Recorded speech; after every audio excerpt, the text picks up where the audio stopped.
Okay, founders, welcome back. We're here for part 2 of understanding our brand and how it corresponds with our bottom line. We are here with Ryan Townend. Did I say that, Ryan? I always go to say Townsend. Perfect. Good. No S. From William Joseph in Calgary, Alberta. And Ryan and I go way back, at least 20 years is what I'm thinking. When I was 7. And Ryan's here talking about personality and branding, as you can tell. Oh, you know what? Well, I love the segment that we're about to get into because it really is about the experience, the promise of the brand. I know every time I mention it to a founder, they're like, I don't know what you're talking about, what promise. So I think this is what really lends to the overall credibility of the company and really builds trust, which means repeat sales. But explain to everybody watching what that promise is. What are you talking about when we're talking about brand promise? What does that mean? Okay. So to kind of simplify it, like I think people think in 2 ways. Like you think rationally and you think emotionally. So if I came to you and your company, I said, what do you sell? Rationally, you would say, I sell widgets and gadgets and X, Y, Z. Okay. But I would say emotionally, what do you sell? Well, I could actually provide you peace of mind. I could provide you this expert knowledge. I could provide you these other things. And they're the intangibles, but they're the emotional sell of a company. So when you build a brand, you have to really understand what is it that you're selling me. And so you're selling me products and services, but you're also selling me an experience. And what is that experience when I come to your company versus like the company down the road? Well, Ryan, we're really on call 24/7. If you're in a bind, we're going to make this happen for you. Okay, so you're really all about this detailed experience or this problem solving mode. Yeah, Ryan, we problem solve better than anyone else. Well, then we need to tell that story, right? Too many people lean on the terms quality, service, and price. We offer the best quality, service, and price. I think everyone does, Ryan. Everyone I've talked to, that's always how they differentiate themselves. What's different? Sorry, I had to throw that in there because they say it every single time. Yeah. So if everybody says that, that would be like me saying, come to William Joseph, we have a ceiling and a floor. Like everybody has a ceiling and floor. It's not a differentiator. So we got to get rid of that. And that looks lazy. That honestly looks like you're doing the bare minimum. And honestly, it's not differentiating. It's a given. So when we talk about this experience, we really do have to figure out why, if somebody used you and somebody used the competitor, what would they say about you that's better than the competitor? And what was that experience they had? And then let's go, other people should know about that. So let's use that as a bit of an anchor to tell our brand experience. So again, I'm going to use the example problem solving. So let's say you are the best at problem solving in your industry. That's awesome. So that becomes a brand promise. We're leaders in problem solving. Okay. Well, now we have to look internally to our culture, to our team, to HR, to training to say, everybody, we told the world we're experts in problem solving. We now need to be experts in problem solving. So when they meet us, they experience that. Because the first time that buddy goes out on a call and they can't solve that problem and they're like, yeah, I don't know what's wrong with it, and walks away, your whole brand promise just went, poof, it blew up, right? It's like WestJet. Remember when WestJet was so fun? It was the fun airline. If you got on there with like crabby flight attendants, you'd be like, what? You sold me a wrong bill of goods. I must be on the wrong plane. It wouldn't fit. So I think that's the whole thing here, is that I need people to understand is the story that you tell to the outside world is the story that you must live inside.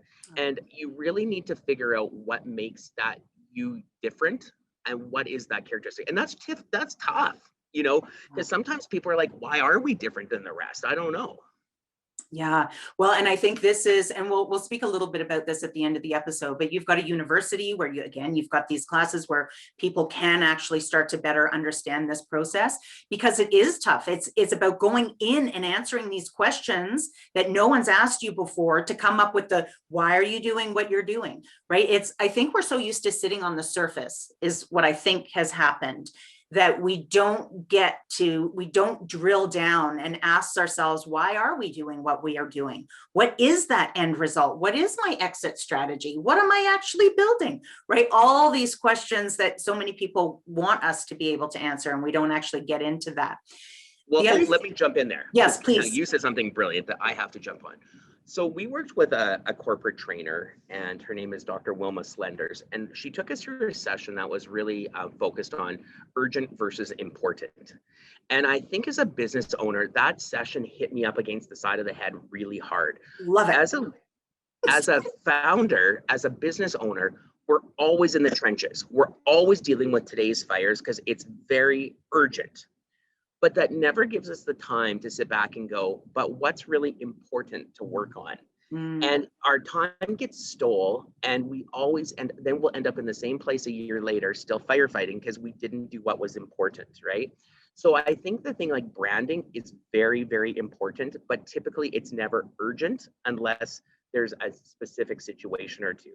On the same token, I think like it's just so important for people to understand that like when you do try to understand why you're different, it's very hard to do an introspection. That's why people hire outsiders, because we come in and look at the company and look at the owners and look at the staff and talk to some clients, and we're like, do you guys see this?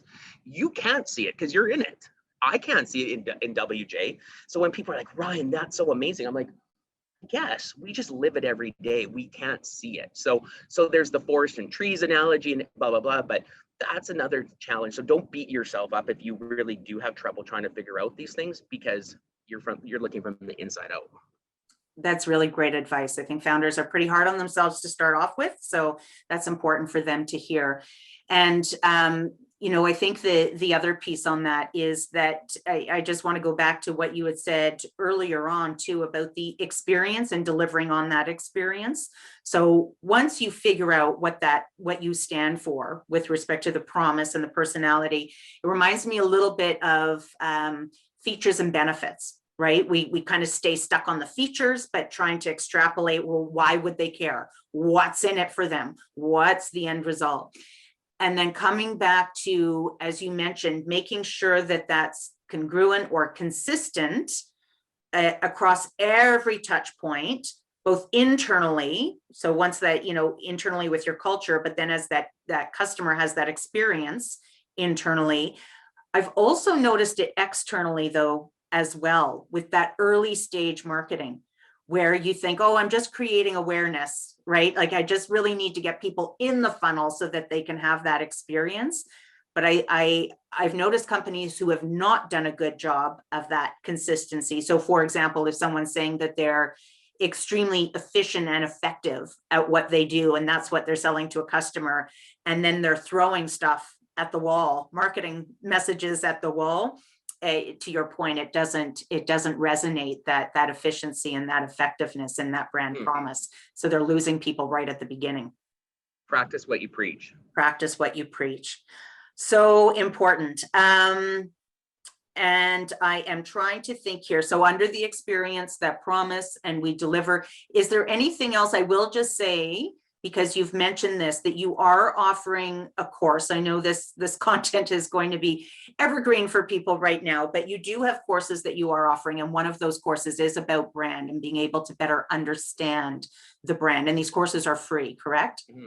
Correct. Correct. Perfect. All right. So this takes us really to, as we start to look at the brand, we now have the story, we have the words, we have the visual representation. We understand now the promise of the brand. And you're still suggesting this comes at the end, right? After this is the third piece, the third component that we lock in on, or should we start with this? No. Okay. Well, maybe I'll show it to you guys like this. when we look at this from at WJ, we look at three phases. So there's actually a pre-phase, and we didn't really actually talk about that yet.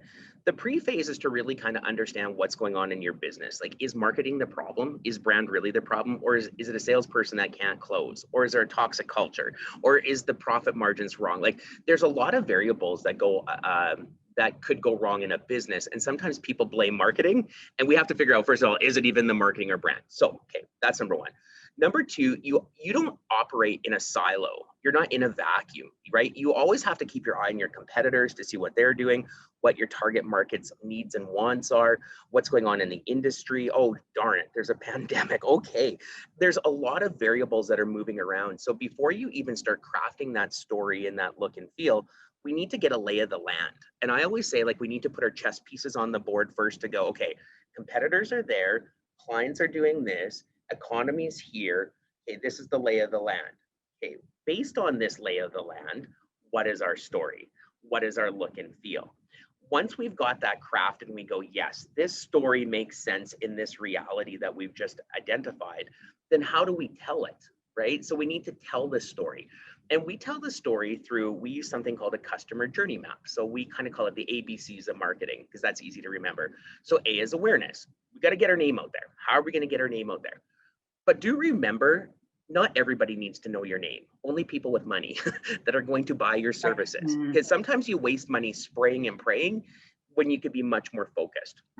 So the second phase is buying. So A is awareness, B is buying. So how do we turn those people that are interested into you into like a proposal, an inquiry, a store visit, and into a sale?